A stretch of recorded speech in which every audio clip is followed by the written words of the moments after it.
ओकारं बिन्दुसंयुक्तं नित्यं ध्यायन्ति योगिनः कामदं मोक्षदं चैव ओंकाराय नमो नमः। अविरलशब्दघनौघप्रक्षालितसकलभूतलकलङ्का मुनिविरूपाशुतीर्था सरस्वतीरत्नोद्धृतम् अज्ञानतिमिरान्धानां ज्ञानाञ्जनशलाकया चक्षुरुन्मीलितं येन तस्मै श्रीगुरुवे नमः। परम गुरुभ्यो नमः। परम्पराचार्य गुरुभ्यो नमः। सकलकलुषविध्वंसकं श्रेयसां परिवर्धकं धर्मसम्बन्धकं भव्यजीवमनप्रतिबोधकारकमिदं शास्त्रं श्री कार्तिकेयन प्रेक्षा नामधेयम्। अस्य मूलग्रन्थकर्तारः श्री सर्वज्ञदेवाः, तदुत्तरग्रन्थकर्तारः श्री गणधरदेवाः प्रतिगणधरदेवाः। तेषां वचोनुसारमासाद्य श्रीमद् आचार्य प्रवर श्री कार्तिकेय देवैर्विरचितं मंगलम भगवान वीरो मंगलम गौतमो गणे मंगलम कुंदकुंदाद्यो जैनधर्मोस्तु मंगलम सर्वमंगलमांगल्यम सर्वकल्याणकारकं प्रधानं सर्वधर्माणां जैनं जयतुशासनं। कोटिशतं द्वादशैव कोटो लक्षानि शीतिस्त्रिदिकानि चैव पञ्चाशदष्टोच सहस्रसङ्ख्यमेतत्श्रुतं पञ्चपदं नमामि।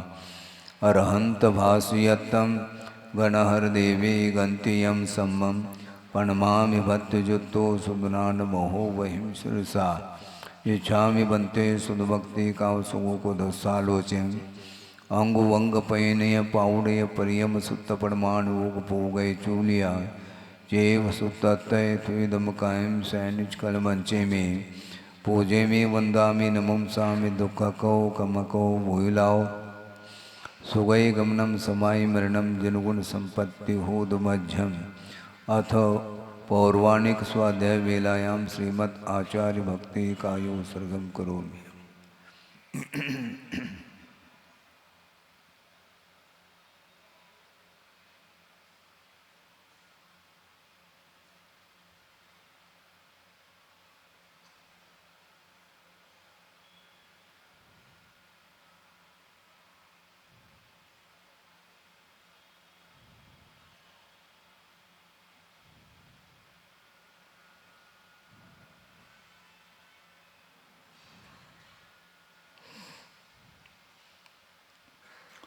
श्रुतजलधिपारगेभ्य स्वपरमत विभावना पटुमतेभ्य सुचरितपूर्णदेभ्यो नमो गुरुभ्यो गुणगुरुभ्य।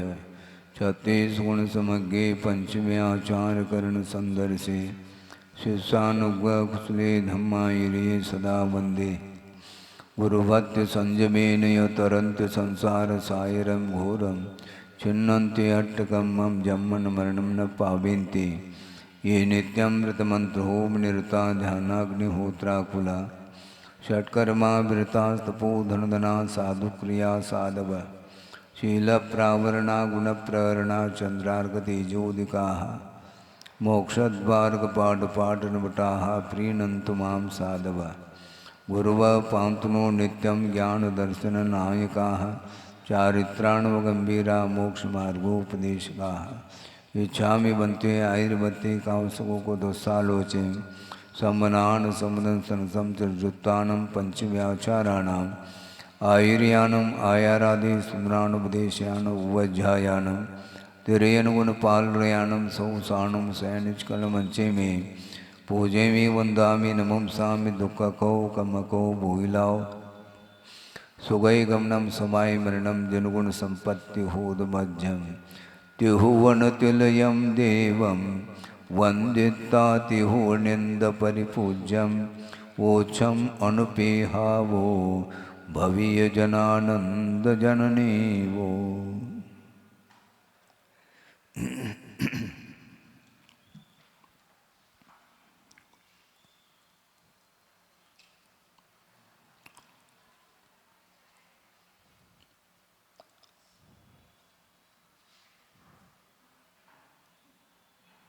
आगत कर्मों की निर्जरा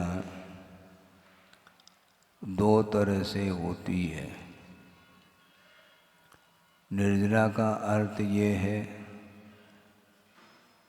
जो कर्म वर्णाएं जिनका आत्मा के साथ संबंध हुआ है वह संश्लेष संबंध माना जाता है। संबंध भी कई तरह के होते हैं। पृथकभूत पदार्थ के साथ संबंध होता है, जैसे आप लोग पारिवारिक संबंध बोलते हैं। सब अलग अलग बैठे हैं, पृथक पृथक बैठे हैं, इसके बाद भी संबंध जुड़ा हुआ है। पिता पुत्र है, पति पत्नी है, माता पिता है, ये सारे सारे एक दूसरे में घुले मिले हैं क्या? सब पृथक हैं, इसके बाद भी उनके साथ संबंध जुड़ा हुआ रहता है। इसी प्रकार ये संश्लेष संबंध नहीं माना जाता है। आप वस्त्र पहने हैं, इसका संबंध जो हुआ है वह संश्लेष नहीं, संश्लेष संबंध उसको बोलते हैं। हालांकि वह दो तत्व के साथ संबंध हुआ है, इसलिए वह संश्लेष माना जाता है। जैसे समझने के लिए एक गिलास है, उसमें लगभग आधा गिलास आपने दूध डाला है और 1/4 समझ लो वह पानी डाला है, तो उन दोनों का जो सम्मिश्रण हुआ है वह संश्लेष माना जाता है। अब उसमें से चम्मच से आप दूध को अथवा पानी को पृथक नहीं कर पाएंगे, इसको संश्लेष संबंध की संज्ञा दी है। इसी प्रकार कर्म वर्णाएं कर्म के रूप में परिणत होकर के इनका जो आत्मा के साथ संबंध हुआ है वह संश्लेष संबंध माना जाता है। और संबंध के बिना वह संसार बनता ही नहीं है, संयोग के बिना संसार बनता नहीं है। इसलिए आगत कर्म जो हैं उनकी निर्जरा होती है। राग द्वेषादि परिणामों के माध्यम से जिनका आत्मा के साथ संश्लेष संबंध हुआ है, उन कर्मों की निर्जरा दो तरह से होती है।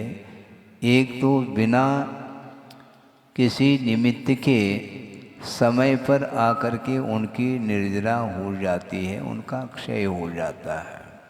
एक देश क्षय का नाम ही निर्जरा कहा है। और वह निर्जरा दो तरह की इसलिए है, एक तो तप के माध्यम से, संकल्प के माध्यम से, संयम आदि के माध्यम से उनकी जो निर्जरा होती है वह निर्जरा ही मोक्ष मार्ग में सहायक सिद्ध हुआ करती है। और आश्रव पूर्वक जो निर्जरा होती है उस निर्जरा से कोई भी प्रयोजन सिद्ध नहीं होने वाला, क्योंकि एक तरफ से आश्रव भी हो रहा है और आश्रवित द्रव्य समय पा करके वह निर्जरित भी हो रहा है। इसलिए ये घटियंत्र की भांति ये निर्जरा मोक्ष मार्ग में इसका कोई हाथ नहीं है। तो निर्जरा करने के लिए आचार्य कहते हैं संवर पूर्वक करो तप प्राणी, ऐसा कहा। मिले मुक्ति रानी, ये बोलते हैं आप लोग हैं। पहले आश्रव का निरोध करना है, उसके बाद आश्रवित द्रव्य की निर्जरा, उसके लिए साधन अलग है। पहले संवर करो, फिर बाद में निर्जरा। निर्जरा अनुप्रेक्षा भी आने वाली है आगे, संवर अनुप्रेक्षा भी है। अभी आश्रव अनुप्रेक्षा का अभी प्रकरण आया नहीं। अभी तो अनित्य क्या है नित्य क्या है इसको समझाने के लिए 1 महीना निकल गया। अभी भी नित्य के प्रति अनित्य के प्रति क्या श्रद्धा ने किसका, वो भगवान ही जाने। भयंकर रूप है संसार का, मतलब बार बार समझाने के बावजूद भी मन वहीं पर जाता है। इसी को बोलते हैं स्वभाव, इसी को बोलते हैं। और स्वभाव में परिवर्तन लाने के लिए सारा सारा पुरुषार्थ है। फिर कैसे करें महाराज पुरुषार्थ? जैसे अभी कर रहे हैं वैसा न कर रहे हैं। इतना तो कहा जा सकता है। महाराज हम कर नहीं रहे हैं क्या? मैं नहीं कह रहा हूँ, क्योंकि आपके द्वारा ही कहा जा रहा है कि महाराज विशुद्धि कैसे बढ़ाएं, तो इसका अर्थ अभी बढ़ नहीं रही है, तो क्लियर कट है। यदि बढ़ नहीं रही है तो या तो घट रही है, तो बिना कारण के थोड़ी घटती। वो घटने के लिए निश्चित रूप से विपरीत साधनों का हम आलम्बन लेते हैं, तो निश्चित रूप से कर्मों का आश्रय होगा, विशुद्धि घटेगी, संक्लेश बढ़ेगा। और संक्लेश जो बढ़ता है वो निश्चित रूप से, इसमें कोई दो राय नहीं है कि बिना इच्छा के संक्लेश नहीं होता। इच्छा का जिसने निरोध कर लिया उसको संक्लेश की कोई बात ही नहीं, क्योंकि उसको कोई आवश्यकता ही नहीं है। और जिसके अंदर निरंतर अपेक्षा बनी हुई है किसी न किसी वस्तु के निमित्त को लेकर के, जब तक अपेक्षा की पूर्ति नहीं तब तक वह निराकुल भाव का अनुभव कर ही नहीं सकता। और निराकुल भाव जब तक नहीं है तब तक तो आश्रव तो जारी रहेगा। और निर्जरा जो भी होगी उस निर्जरा से कोई प्रयोजन है इसलिए नहीं, क्योंकि आश्रव भी जारी है। इसलिए आश्रव को रोकने के लिए सर्वप्रथम पुरुषार्थ करें, और आश्रवित जो द्रव्य है वह विशुद्ध परिणाम के माध्यम से उसकी निर्जरा हो सकती है। हाँ, इसके बिना और कोई भी साधन ही नहीं है। हम सीधा गाथा को लेकर के विषय आपके सामने रखना चाहते हैं। लक्ष्य संसत मनो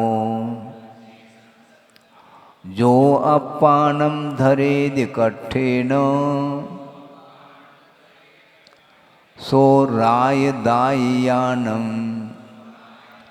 कज्जम साहिद मूढ़फा।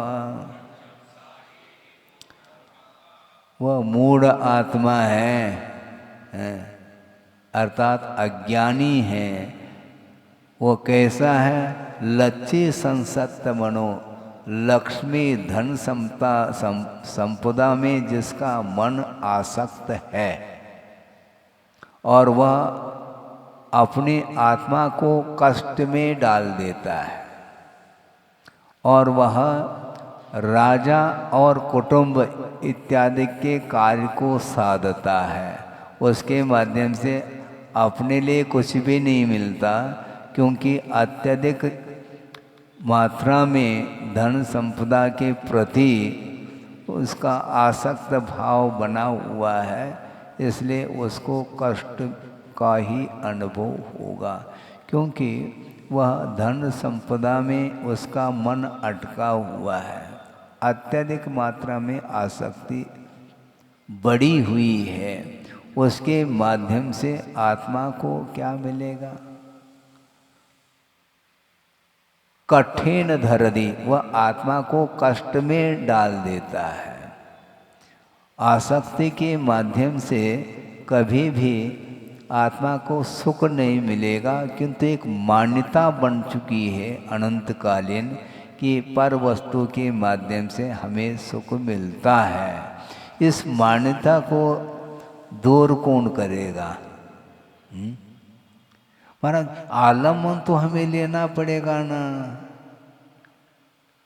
आलम्बन लेना बुरा नहीं, उसके प्रति जो अटैचमेंट है, लगाव है, आसक्ति है, अति तृष्णा जिसको बोलते हैं, वह हानिकारक है। साधन के रूप में ग्रहण करना हमारे लिए कोई अभिशाप नहीं है। साधन को साधन के रूप में स्वीकार करो। साधन में क्या आनंद आता है? आनंद क्या वो साधन है? भोजन करने से भूख मिटती है, भूख को मिटाने के लिए एकमात्र साधन है, और साधन में आनंद का अनुभव कर रहा है वो।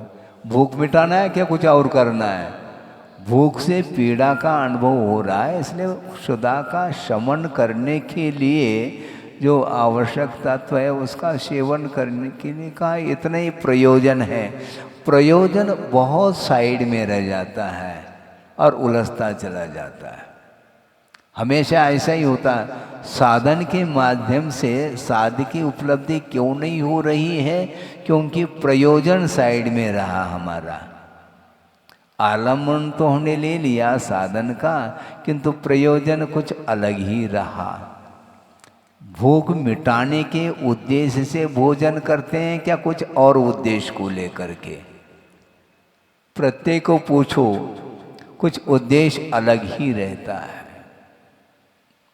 जो आवश्यक है, मान लो पौष्टिक तत्व है, ठीक है, जितना आवश्यक है तो ले लिया।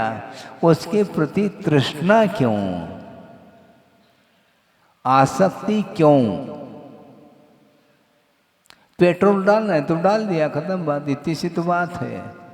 इससे इतना ही हो जाते पर तो संसार ही समाप्त हो जाएगा। ऐसा होता नहीं। वो उसके प्रति जो आसक्ति है वह दूर नहीं होती है। इसलिए वह आसक्ति निरंतर बढ़ती चली जाती है। जैसे आप लोग कहते हैं कि जैसे पावक में घी डाला, पावक अर्थात अग्नि है, उसमें घी डाल दिया तो वह अब अग्नि बुझेगी नहीं। फिर कैसे बुझेगी महाराज? वो ईंधन जला रही वो अग्नि, ईंधन डालो नहीं तो अग्नि बुझ जाएगी। अत्रणे पतित वन्नी स्वयमेव विलीयते, ऐसा का स्वयं ही वह बुझ जाएगी। समय समय पर उसके ईंधन डालते चले जाओ तो पुनः उद्दीप्त होती चली जाती। ऐसा लगता है कि बिल्कुल अग्नि बुझने को है और उसी समय आपने डाल दिया ईंधन। इसलिए आचार्यों ने जो इंद्रिय सुख है उसके लिए क्या कहा है मालूम है? मोह दाव वन्नेर महेंद्रनम कहा। मोह रूपी दावाग्नि को उद्दीप्त करने के लिए वह पंचेंद्रिय संबंधी जो विशेष सुख है वह ईंधन का काम करता है। महेंद्रनम, बहुत बड़ा ईंधन का काम कर रहा है। हाँ, अक्ष सौख्यम, इंद्रियों के माध्यम से उत्पन्न होने वाला जो सुख है वह मोह रूपी दावाग्नि को प्रज्वलित करने के लिए महान ईंधन का काम करता है। मोह को मिटाना चाहो, हो तो बोल देते हैं मोह को मिटाना चाहते हैं, तो ईंधन डालते क्यों जा रहे हैं आप? है? मोह रूपी अग्नि यदि प्रज्वलित होगी तो पंचेंद्र के विषयों के माध्यम से वह मोह और प्रज्वलित होती चली जाएगी। उल्टा काम करता है संसारी प्राणी, सीधा नहीं करता वो। इसलिए संसार का स्वरूप ही विपरीत है। हाँ, वो हमेशा विपरीत दिशा की ओर ही जाता है, उसकी दिशा ही अलग है। और मोक्ष पथ, मोक्ष मार्ग जो है ठीक विपरीत है संसार से, और संसार से ठीक विपरीत मोक्ष मार्ग। ये दोनों मार्ग है एक दूसरे के विपरीत हैं। और संसार से ऊपर उठना तो चाहते हैं, किंतु सांसारिक जो सामग्री है उसको और बटोरते चले जा रहे हैं हम। आसक्ति कम नहीं हो रही, और की जो भूख है, उस भूख को जब तक आप शांत नहीं करेंगे तब तक कभी भी विकास की बात संभव ही नहीं। इसलिए लक्ष्य संसक्त मनो, संपदा में जिसका मन आसक्त हुआ है वही व्यक्ति आत्मा को कष्ट दे रहा है, स्वयं ही कष्ट दे रहा है। दूसरा देता है ऐसा बोलता है, ये विपरीत मान्यता है। सुख में भी विपरीत मान्यता है, जो दुख उत्पन्न हो रहा है उसमें भी विपरीत मान्यता है। तो संसारी प्राणी के हमेशा विपरीत ही मान्यता होती चली जाती है। दुख उत्पन्न होता है तो इसने मुझे दुख दिया है, और सुख उत्पन्न होता है तो मैंने कमाया है, मैंने पुरुषार्थ किया है, इसमें दूसरे का कोई हाथ नहीं। और दुख हो गया तो बस इसने मुझे ऐसा किया। सिर औरण के धरता वाली बात है, स्वयं करता है और दूसरे के ऊपर आरोपित। ये सब क्या है? इसलिए आसक्ति को कम करो, नहीं है तो तुम्हारे लिए कुछ नहीं मिलने वाला है। संपदा मिल जाती है किंतु वह स्वयं चला जाता है। जिसने संपदा को आसक्ति के साथ उसका संग्रह किया था, किंतु उसके काम में वह संपदा नहीं आ पाती, या तो कुटुंबी लोग उसको बांट करके खा पी लेंगे, या तो कोई परिवार के कोई सदस्य नहीं है, वह संपत्ति गवर्नमेंट की होगी, राजा की संपत्ति होगी। इसलिए राय दायानम कज्जम साहिदी ऐसा कह रहे हैं। राजा के कार्य को वह करके दे रहा है, अथवा कुटुंबी जनों के लिए वह दे रहा है, उनके कार्य को करके दे रहा है, स्वयं का कुछ भी नहीं होता उसमें। जीवन पूरा का पूरा दूसरे के लिए किया और मिला स्वयं के लिए कुछ भी नहीं है। ये किसका परिणाम है? आसक्ति का ये परिणाम है। इसलिए जितना आवश्यक है उतना आप ग्रहण करके आगे बढ़ो। कर्मों की निर्जरा करना चाहते हैं तो आश्रव को पहले रोकना अनिवार्य है, वो रुक नहीं, और संबंध और जोड़ता जोड़ता जोड़ता चला जाता है।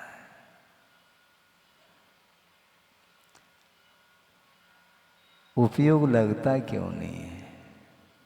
कहीं न कहीं लगा तो है, जहाँ लगना चाहिए वहाँ पर उपयोग लग ही नहीं पा रहा है। अप्पा अप्पा में रहो, कौन रह रहा है?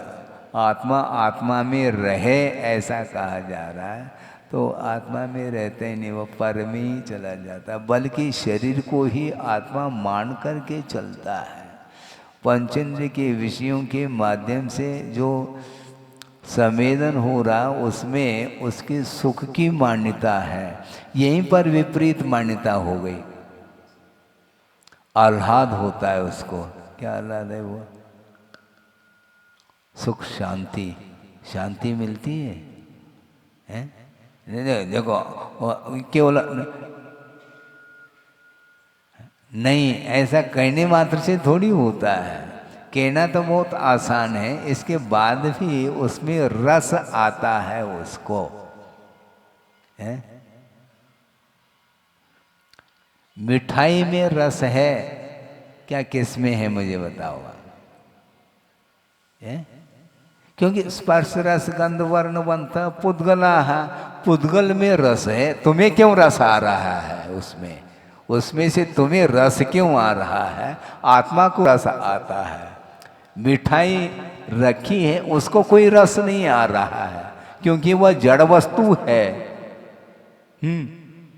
उसमें स्पर्श रस गंध वर्ण उसी में है, और उसको कोई रस नहीं आ रहा है, क्योंकि वह संवेदन से रहित है। वह जड़ वस्तु है, उसको कोई रस नहीं आ रहा है, और उसमें जो रस है उसका रस इसको आ रहा है, जो अमूर्त है जीव। स्पर्श रस गंध वर्ण से रहित आत्म तत्व है, उसमें भी उसके पुद्गल के माध्यम से उसको रस आ रहा है, यानी आनंद आ रहा है। ये विपरीत मान्यता है, इसको कैसे दूर करें? मूढ़प्पा कह रहे हैं, ये मूढ़ आत्मा है, अज्ञानी है ये, कि लक्ष्मी अर्थात परिग्रह में जिसका मन आसक्त हो चुका है, उस आसक्ति को कौन करे, कम कौन करे? उसके माध्यम से निरंतर वह अशुभ कर्म का ही, पाप कर्म का ही आश्रव करता चला जाता है, और तृप्ति जनक है नहीं। वो इंद्रिय सुख जो है अतृप्ति जनकम, ऐसा का वह तृप्ति जनक है ही नहीं। तृप्तिम न जनयति इति अतृप्ति जनकः, वह तृप्ति को उत्पन्न नहीं करता, इसके बाद भी उसको बार बार बार बार उसका सेवन करता है, जैसे उसमें तृप्ति मिल रही हो। तात्कालिक जो तृप्ति का अनुभव करते हैं वह केवल तात्कालिक है, त्रैकालिक नहीं। सुबह नाश्ता कर ली, ठीक है, फिर नाश्ता है, वो भोजन फिर करना है 11 बजे पहले, उसमें कुछ तृप्ति हो गई, हुई है मान लो, तो 2 घंटे बाद फिर क्यों बैठ जाता है भोजन के लिए? तात्कालिक है वह तृप्ति, त्रैकालिक है ही नहीं। भोजन कर लिया और पुनः वापिस 2-3 घंटे व्यतीत हो गए तो पुनः वापिस भूख लग आई, पुनः देव। इस प्रकार निरंतर वह प्रतिदिन का यह कार्यक्रम है। मान लो कोई 80-90 साल का हो गया है तो वह कितने बोरे गेहूं, चना, चावल है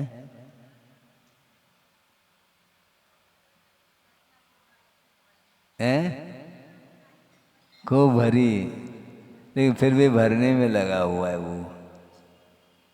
80-90 साल में ट्रक के ट्रक अंदर पहुंच गया और निकल गया, खत्म। इसके अलावा हुआ क्या? और फिर भी उसमें आनंद और आ रहा है, विपरीत और मान्यता।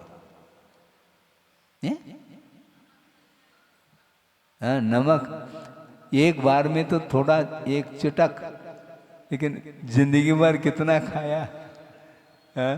कितने किलो, लेकिन एक साथ नहीं खा सकता नमक, 1-8 किलो है नहीं खा सकता वो। लेकिन इस प्रकार वह करता रहता है। इन्हें पांचों इंद्रियों के वशभूत जो होता है उसकी यही दशा होगी। इसलिए मैं ये कह रहा था कि साधन को साधन के रूप में ग्रहण करना चाहिए और उसको साध्य मान करके ग्रहण करते हो क्या? तो साधन है तो जितना आवश्यक उतना ले लिया, उसमें आनंद नहीं आना चाहिए। साधन में क्या आनंद है? भूख मिटाना था, मिटा, मुठ मिटाने के लिए ले लिया, बस हो गया। नहीं, उसमें आनंद आ रहा है।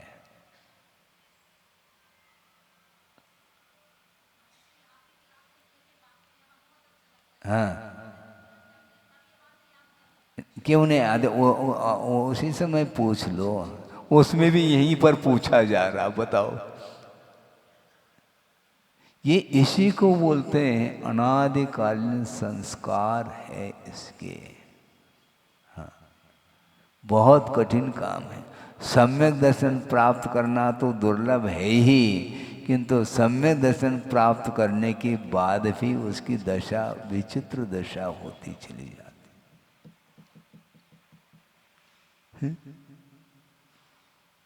उसमें क्या आनंद है, भयंकर रूप है ये।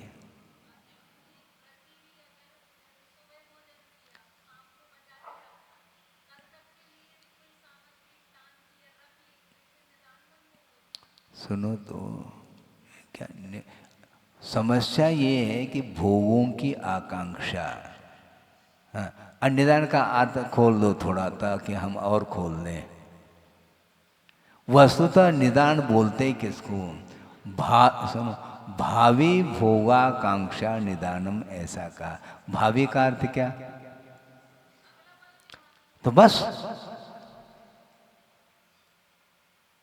भोगों की आकांक्षा, भोगाकांक्षा निदानम, यही ये जो आकांक्षा है यह निकांक्षित अंग से ठीक विपरीत चला जाता है। ये आकांक्षा से रहित होना ये निकांक्षित अंग माना जाता है। आवश्यक है उसको रखना, ये अलग वस्तु। इसलिए गृहस्थ जो है वह आर ध्यान की भूमिका, रौद्र ध्यान की भूमिका से ऊपर नहीं उठ सकता। श्रवण किसी भी प्रकार से कृत कारित अनुमोदन से ऊपर उठा हुआ है और आगम के अनुरूप वह लेगा, लेकिन जो ले रहा है उसमें कोई आसक्ति नहीं, क्योंकि इंद्रिय विजय के साथ ग्रहण कर रहा है वो है। पेट के ऊपर विजय प्राप्त करने के लिए कहा नहीं गया, क्योंकि वो भूख लगेगी, देना पड़ेगा, चाहे वह तीर्थंकर भी क्यों ना हो। छद्मस्त अवस्था में क्षुधा के शमन के लिए तीर्थंकर भी उठते हैं। सामान्य तो उठेंगे, इसमें कोई दिक्कत थोड़ी है, लेकिन इंद्रिय विजय के साथ उसको ग्रहण करते हैं आहार को, इसलिए वह बहुत जल्दी धर्म ध्यान में आ जाते हैं। लेकिन गृहस्थ के वश की बात नहीं है वो। हाँ, फिर भी जितना बन सके उतना कम करने के लिए कहा जा रहा है, क्योंकि उसमें यदि आनंद आ रहा है इंद्रिय सुख में, वह क्या है, वो रौद्र ध्यान है, ये कहा है नहीं है, धर्म ध्यान है वो। धर्म ध्यान में तो आधा आनंद कम आ रहा है, बल्कि आ ही नहीं रहा है, और रौद्र ध्यान इसमें आनंद आता है उसको, हिंसा में आनंद। हाँ, क्योंकि जो बनाते हैं उसे बिना हिंसा के कोई भी सांसारिक कार्य नहीं हो सकते। एक भी ऐसा कोई सांसारिक कार्य नहीं है जिसमें हिंसा नहीं होती हो, और उसमें और आनंद मान रहा है ये भी। इसलिए हमारा कहना है कि ग्रहण करना है, क्योंकि उसके बिना चलेगा नहीं शरीर है, और धर्म ध्यान करने के लिए एक शरीर जो है सहयोग देता है, सहयोग दे रहा है, तो उसके लिए ग्रहण करो, साधन के रूप में ग्रहण करो, उसमें आनंद नहीं मानना चाहिए। यदि आनंद मानते हैं तो वह साधन नहीं, फिर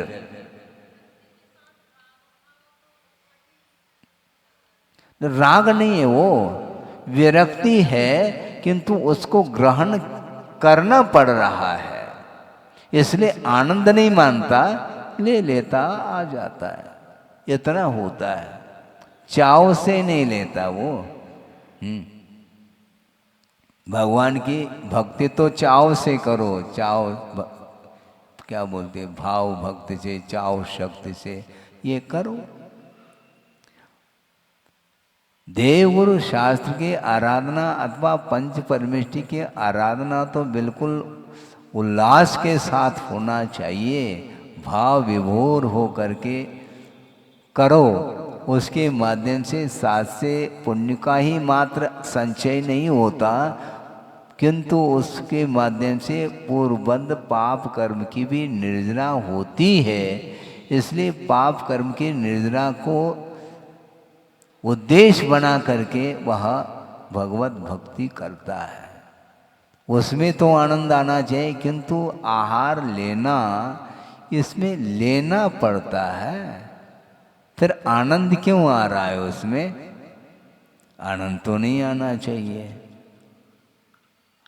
लेने की इच्छा ठीक है, क्योंकि बिना इच्छा के तो ग्रहण होगा नहीं, लेकिन किसके लिए ग्रहण करना यह महत्वपूर्ण है।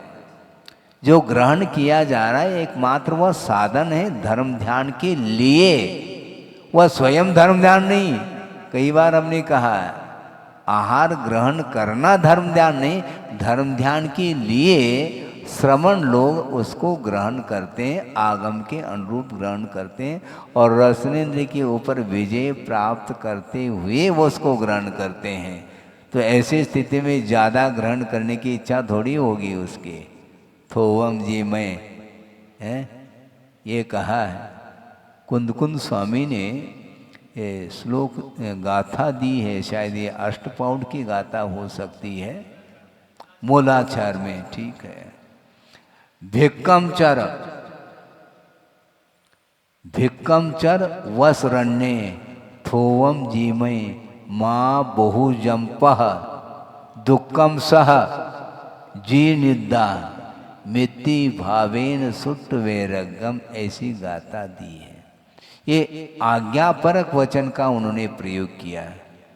भिक्षावृत्ति रखो, इन्हें आगम के अनुरूप लेकर के आना।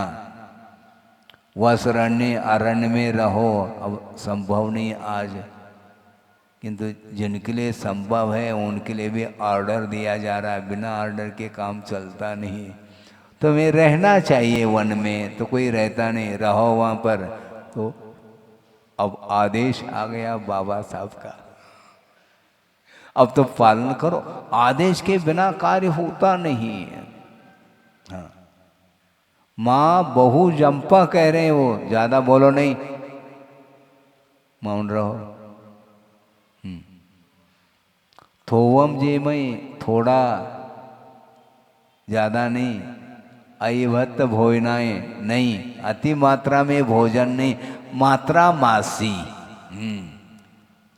माँ जो परोसती है वही शिशु का पालन पोषण कर सकती है। पिता के वश की बात नहीं, वो ज़्यादा खिलाता है।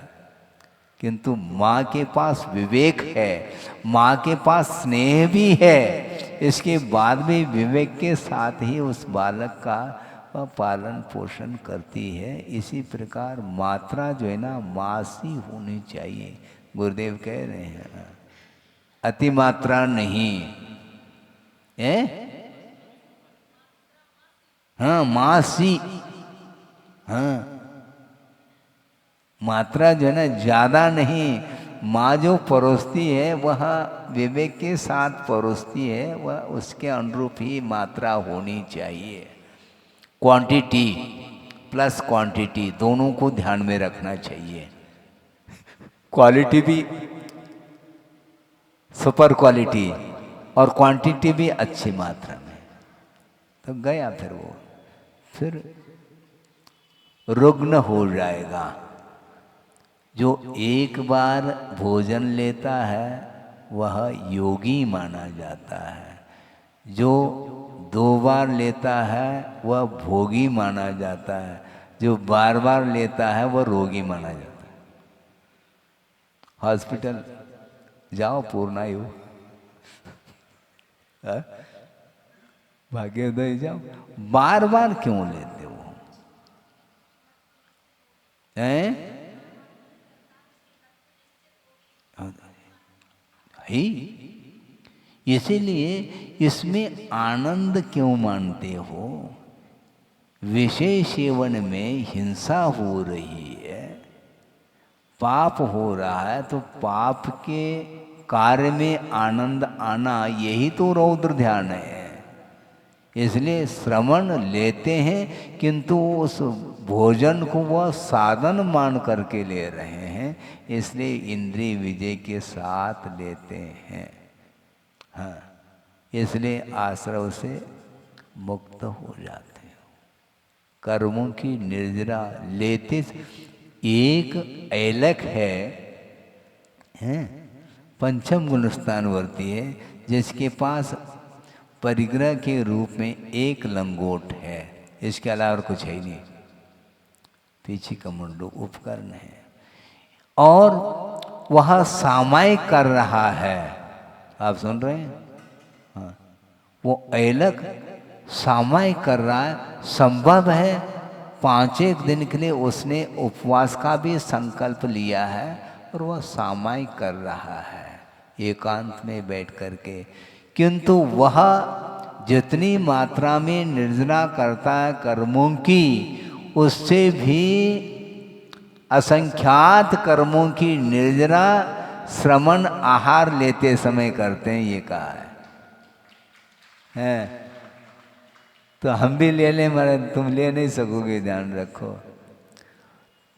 आप आहार देते समय जो कर्मों की निर्जरा नहीं कर पाते, उससे असंख्यात कर्मों की निर्जरा आहार ग्रहण करते समय श्रवण कर लेते हैं। बहुत रिस्क है, ये लेना भी है और कर्मों की निर्जरा के साथ वह आहार भी उनके लिए कर्मों की निर्जरा के लिए कारण सिद्ध हो रहा है। इसलिए वह भोग्य सामग्री के निमित्त को लेकर के भी वो कर्म निर्जरा कर रहे हैं, और कोई नहीं भी खा रहा है मान लो, किंतु खाने की इच्छा रात दिन बनी हुई है, तो वो कर्म का आश्रव करता है। रोगी जो है ना ज़्यादा खा नहीं पाता, हिसाब से ले कहा है, बेहिसाब दिया है इसलिए रोग हुआ है, अब हिसाब से ले, लेकिन उसकी तृष्णा बनी हुई है, इसलिए आर ध्यान में वह डूबा हुआ है। जल्दी से जल्दी रोग ठीक हो जाए भगवान, मतलब भगवान से प्रार्थना भी कर रहा है, लेकिन प्रार्थना का उद्देश्य तो देखो, हे भगवान जल्दी ठीक हो जाए ताकि मैं आपकी पूजन अर्चन कर सकूं, ये भावना नहीं, जल्दी ठीक हो जाए और दोनों हाथ से। हाँ, इसमें क्या दिक्कत मत, आप भी तो दोनों हाथ से लेते हैं?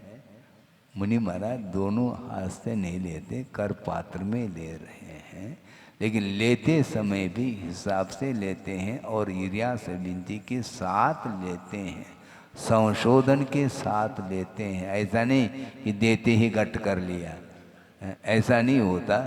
महाराज हमने तो संशोधन कर लिया ना, और दूसरी बात हमने शुद्धि भी बोल दी और आपने विश्वास भी कर लिया, तभी तो आप ले रहे हैं। तो बिना संशोधन के आपको लेना चाहिए नहीं। प्रूफ रीडिंग करने की आवश्यकता है। आपने संशोधन कर लिया, कोई भरोसा नहीं उसमें कुछ भी आ सकता है। संशोधन करेंगे और उसमें मान लो कोई विपरीत तत्व आया है तो अंतराय का पालन करेंगे। हाँ महाराज अंतराय कर ले, क्या क्या आ गया, क्या आ गया? जीव आ गया मान लो, है चींटी नहीं, वो चींटी नहीं महाराज, वो जीरा है। अच्छा, ये पंचम काल की बात है कि जीरे को भी पैर आने लगे, जीव को भी जीरा बोल रहा है, इसलिए जी रहा है, वो जी रहा है, जीरा है इसलिए जी रहा है। वो कुछ समझ में नहीं आता उसको, इसलिए आचार्यों ने कहा कि दाता के हाथ में कभी भी वो देना नहीं चाहिए क्या आया है। न महाराज ये बाल नहीं है, ये धागा है, ये रेशा है, अच्छा ये आंवले का चूचना है, अच्छा ठीक है, आपके लिए तो वही लगेगा ना, इसीलिए नहीं। क्या दाता के गुण है क्या? नहीं, तो गुण नहीं है तो दोष तो है। नहीं ऐसा नहीं है, ये विवेक रखना चाहिए, ये गलत बात है बिल्कुल। बोलो नहीं, क्या क्या बोलना क्या है, फिर असत्य बोलोगे, तुम बोलो अथवा न बोलो वो तो बैठ जाएंगे, तुम बोलते रहो, तुम सत्य बोलो या असत्य बोलो, आपके बोलने से उनको कोई प्रयोजन सिद्ध नहीं होने वाला, बहुत इमीडिएट बैठ जाएंगे वो तत्काल, क्योंकि उनको निर्णय हो गया। बल्कि यहाँ तक कहा है, मान लो पात्र के लिए कुछ संदेह भी हो रहा है तो वे बैठ जाएंगे, क्योंकि संदेह में कुछ भी हो सकता है। ये जीरा है क्या, ये त्रिउला है, चींटी है, वो समझ में नहीं आ रहा, तो हो सकता है, पॉसिबिलिटी है, इसलिए बैठ जाएंगे वो। हैं वो प्रतीक्षा नहीं करेंगे आपकी, इसलिए आपके हाथ में वो देते नहीं, अपने हाथ में आ गया तो बस आपको देने की बात नहीं है अब।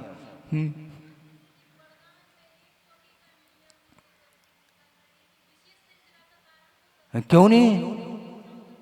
हाँ है ही, हाँ बिल्कुल, वृत्ति पर संख्यान आदि आदि ये सब उसी में आ जाते हैं, ये सब विशेष तप माना जाता है।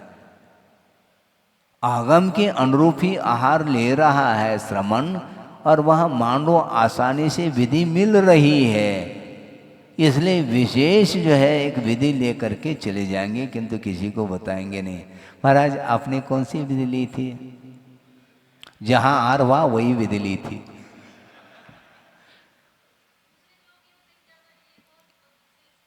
है ही, इसमें क्या दिक्कत है? इसलिए क्योंकि कितने बार व्यवधान आ रहा है फिर भी तुम चले जा रहे हो, है कितनी आसक्ति है तुम्हारी, ये भी तो है।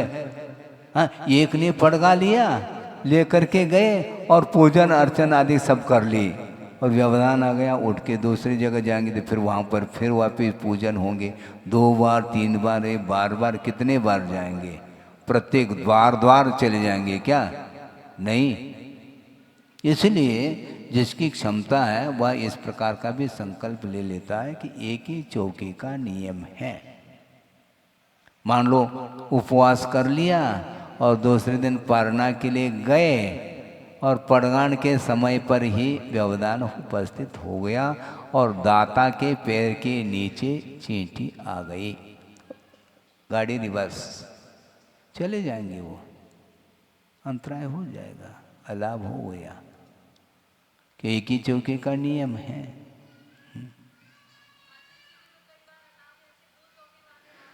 हाँ बिल्कुल बिल्कुल, हम भी लौट जाते हैं, ऐसा थोड़ी। हाँ बिल्कुल, हाँ, क्योंकि ये इतना कोई डिस्टेंस नहीं है बीच में। अलग अलग चौके वाले हैं लेकिन बिल्कुल सट करके खड़े हैं, हमें ज्ञात ही नहीं कि कौन सा चौका इनका, इनका कौन सा, बीच में खड़े हो गए और दोनों ने पड़गान कर ली और ले रहे महाराज इधर, महाराज इधर, तो महाराज इधर निकल गए, खत्म। किधर जाएंगे हैं, क्योंकि संघर्ष होने लगा दो के बीच में। महाराज हमने पड़गाया, वो कहता महाराज हमने पड़गाया। भैया तुमने दोनों ने पड़गाया इसलिए वापस लौट रहे हैं। इसलिए पृथक पृथक रहना चाहिए। ये व्यवधान आते हैं, हम क्या कर सकते हैं, उसमें कुछ बोल भी नहीं सकते हैं। इसलिए मौन रूप से एक ही रास्ता है कि लौटो, गाड़ी रिवर्स ले, बस।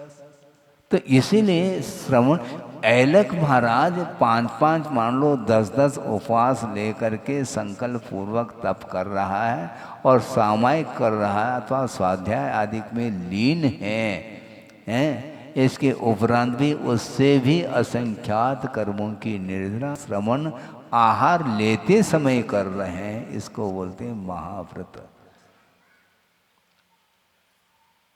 इंद्रिय विजय।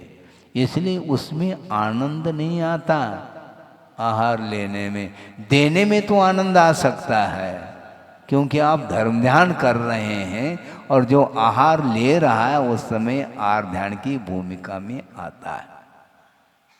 आहार संज्ञा है तो वहाँ पर तो ग्रहण करने का भाव है, इसलिए वह धर्म ध्यान नहीं, और देने वाले का धर्म ध्यान हो रहा है, इसलिए उसको आनंद आ जाए, कोई बाधा नहीं। किंतु लेने वाले को भी आनंद आने लग गया मान लो तो ठीक है, फिर तो है घाटे का सौदा है।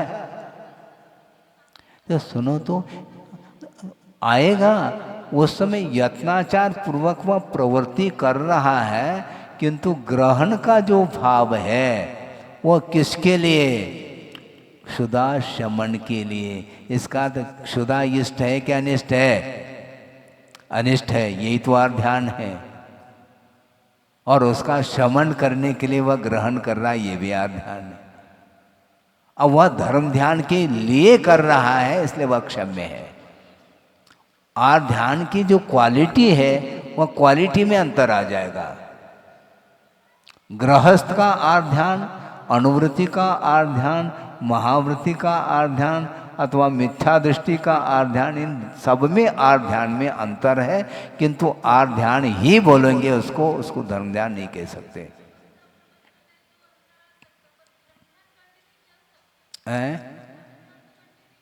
सुनो, हाँ कोई बाधा नहीं है।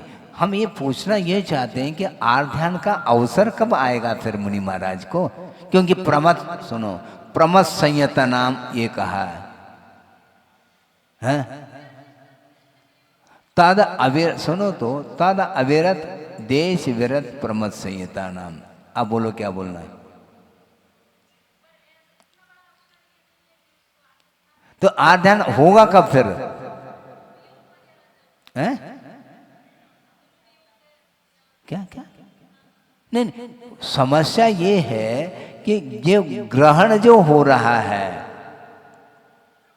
सुनो सुनो समझो तो, वस्तुतः क्षुधा लगी है, ठीक है, तो वो उसके शमन के लिए जा रहा है।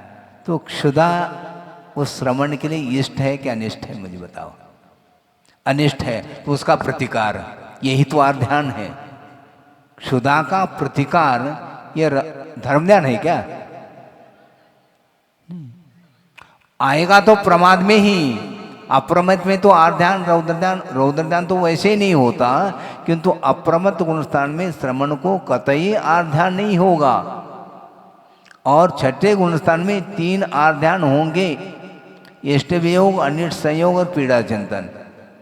बस आर्तम अमनोज्ञस्य तद विप्रयोगाय स्मृति में अमनोज्ञ का समागम हुआ। अमनोज्ञ क्या है? अनिष्ट। क्या अनिष्ट है? क्षुदानिष्ट है, उसको दूर करने के लिए जा रहा है वो, ये आध्यान है। और इसका शमन होगा कैसा? बिना ग्रहण किए थोड़ी होगा, तो वह आध्यान है। क्योंकि वह इष्ट माना क्या? नहीं, आहार को अनिष्ट माना क्या? इष्ट। हाँ, विपाक विजय धर्म ध्यान ऐसा थोड़ी होता है। विपाक विजय यहीं बैठे बैठे करो ना, वहां जाने की क्या जरूरत है? हैं? आप समझा रहे हैं क्या? वहां जाने का क्या प्रयोजन है? विपाक विजय धर्म ध्यान करना है तो यहीं पर लाका फोन में करो शांति के साथ। वहां जा क्यों रहे हैं आप? किस उद्देश्य को लेकर के जा रहे हैं? प्रमाद में ही आध्यान होगा, अप्रमत्त अवस्था में आध्यान हो ही नहीं सकता।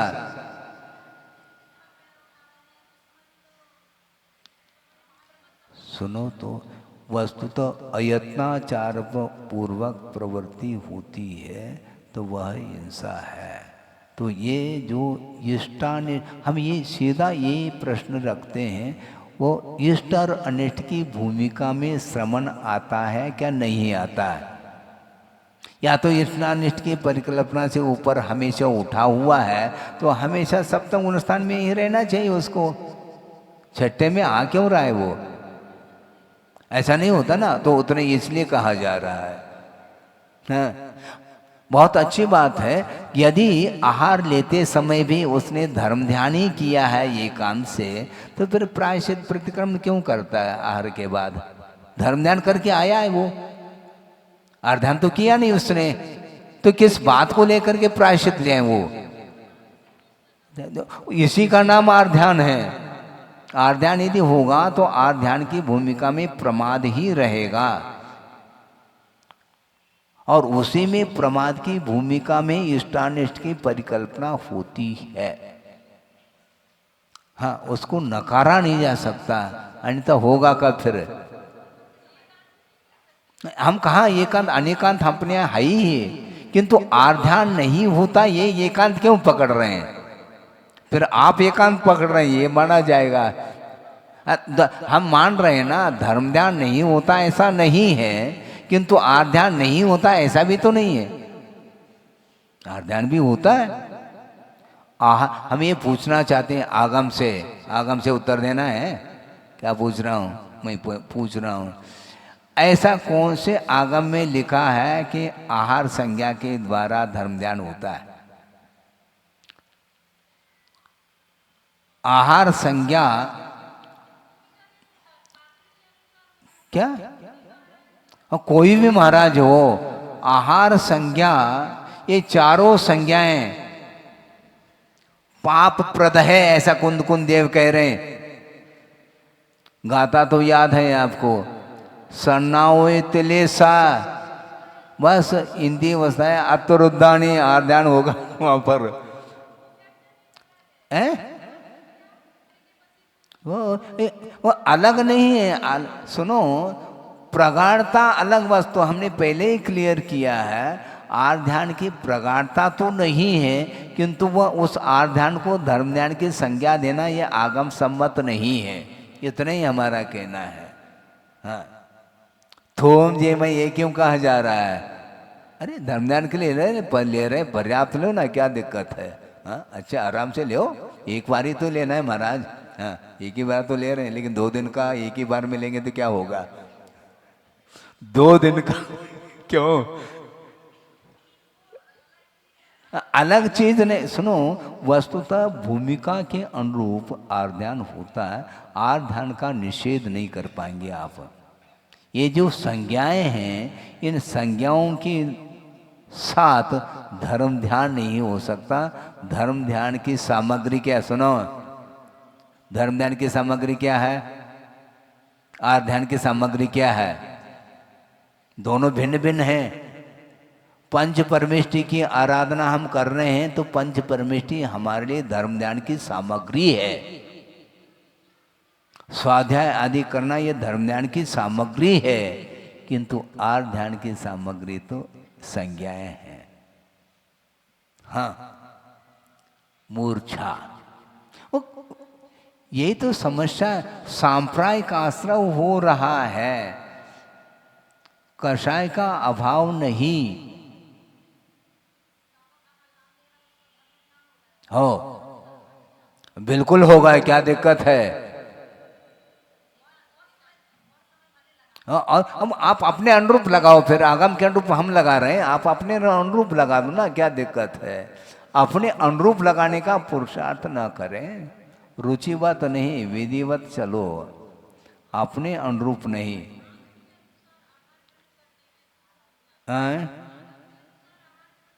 सुनो, आगम के अनुरूप ही ग्रहण कर रहा है, इसलिए आर्ध ध्यान की मात्रा कम हुई है, लेकिन आर्ध ध्यान तो होगा।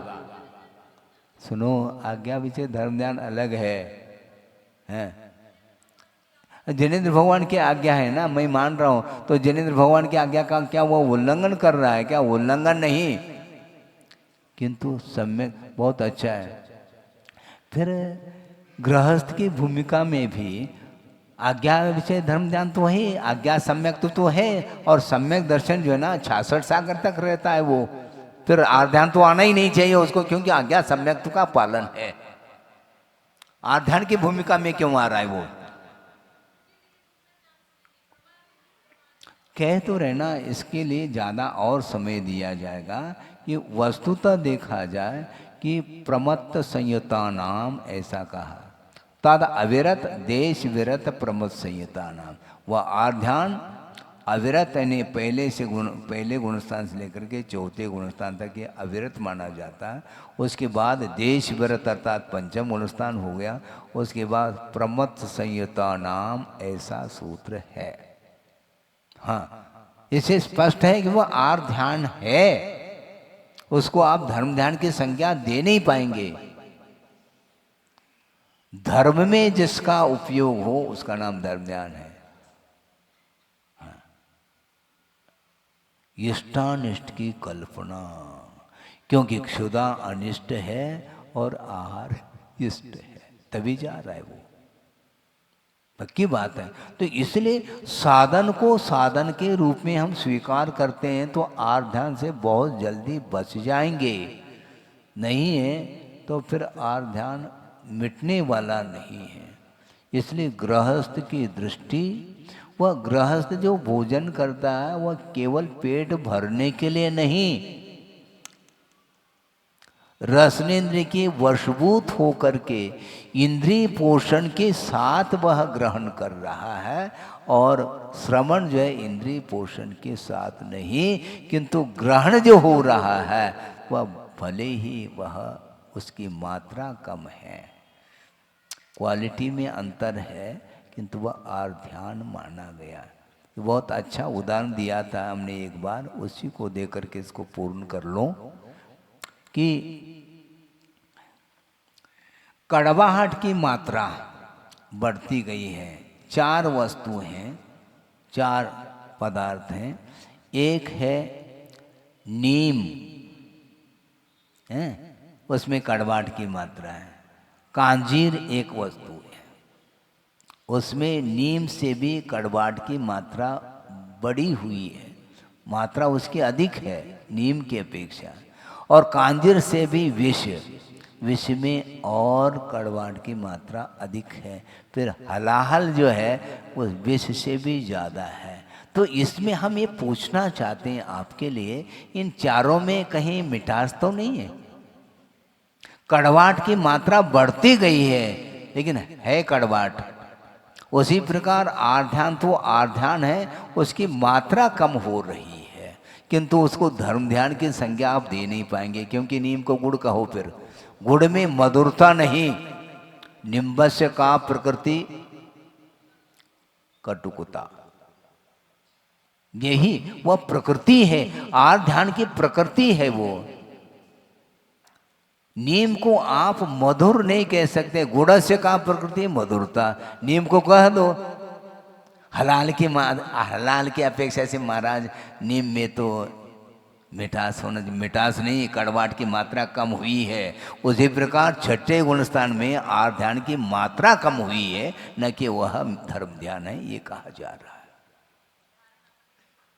है। धारणा अभी तक यही 40 साल से है, यही धारणा है। धारणा के अनुरूप पालना हो रही है। तो अपने शास्त्र के आगम के अनुरूप हम धारणा बनाएं, तभी वह सम्यक ज्ञान की कोटि में आता है, नहीं तो विपरीत धारणाएं मानी जाएगी। हमेशा धर्म ध्यान ही होता है श्रवण के लिए, ऐसा नहीं। हाँ, पक्की बात। प्रतिकार, शॉर्ट में हमारा ये कहना है कि प्रतिकार का भाव यह धर्म ध्यान है क्या अर्थ ध्यान है?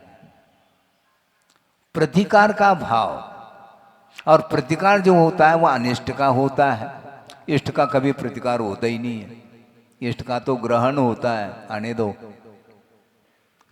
हाँ आने दो, बेहिसाब आने दो, क्योंकि इष्ट है वो। अनिष्ट का प्रतिकार होता है, इष्ट का कभी प्रतिकार होता ही नहीं है। धर्म ध्यान हमेशा धर्म में ही उसका उपयोग है, अन्य में नहीं। धर्म ध्यान का उपयोग अन्न में नहीं, अन्य में नहीं।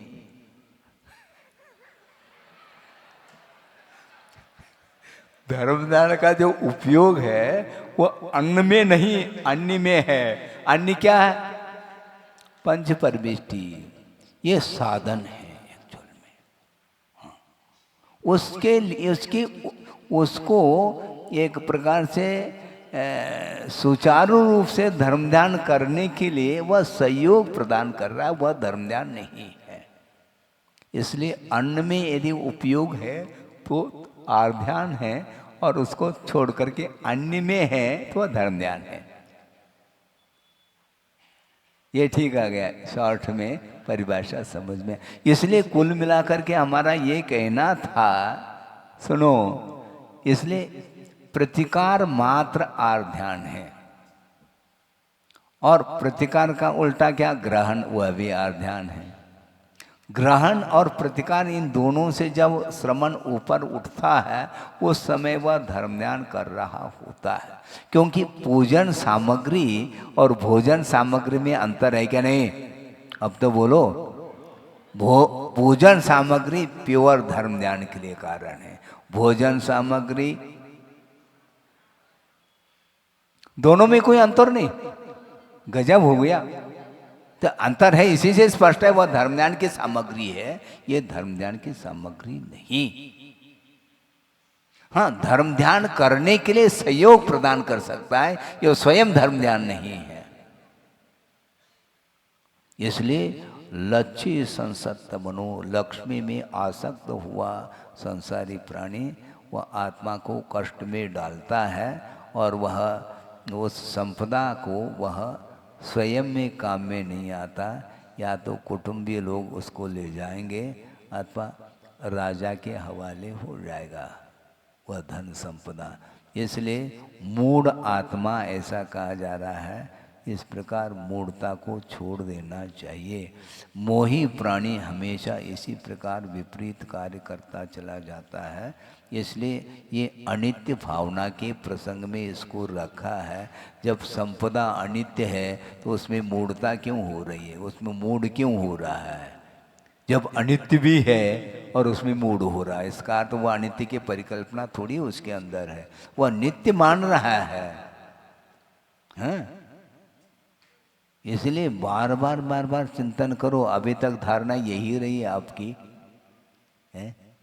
प्रतिकार को आर्त ध्यान मानेंगे और ग्रहण भाव को आर्त ध्यान, इन दोनों से ऊपर उठेंगे तो वह निराकुल भाव है। और इस विषय में कोई तत्व चर्चा करना हो तो बाद में देखेंगे। बोधि समाधि परिणाम शुद्धि स्वात्मोपलब्धि शिव शोक सिद्धि चिंतामणिम चिंतित वस्तुदाने त्वां बंद मानस्य ममास्तुते। परम पूजाचार्य गुरुवर श्री विद्यासागर जी महाराज की जय। बोलिए आचार्य भगवंत गुरुदेव श्री समय सागर जी महामुनि राज्य की, समस्त मुनि संघ की, अब हम सभी लोग आचार्य श्री जी की महापूजन करेंगे। 10 मिनट और आप सभी लोग अपने स्थान पर ही बैठे रहेंगे, कोई भी अपने स्थान से खड़ा नहीं होगा। सभी से निवेदन, आचार्य श्री जी से करबद्ध हाथों से प्रार्थना है, कृपया मंचासीन होने की अनुकंपा करें। और आज पुनः आप सभी को अवसर मिलने जा रहा है। शास्त्र भेंट के लिए हम सारे लोग उस श्रावक का चयन करने जा रहे हैं, उस श्राविका का चयन करने जा रहे हैं जो इस समय संकल्पित होकर के ये नियम ले कि आज से सूर्यास्त के पश्चात चारों प्रकार के आहार और जल का त्याग और विशेष परिस्थितियों में दवाई की छूट रहेगी। जो भी श्रावक श्राविका ये नियम लेकर के संकल्पित होंगे उन्हें शास्त्र प्रदान करने का सौभाग्य प्राप्त होगा। तो जिन्हें भी ये सौभाग्य प्राप्त करना, कृपया वे आगे की ओर आ जाएं। आरती जी नागपुर से हमारे बीच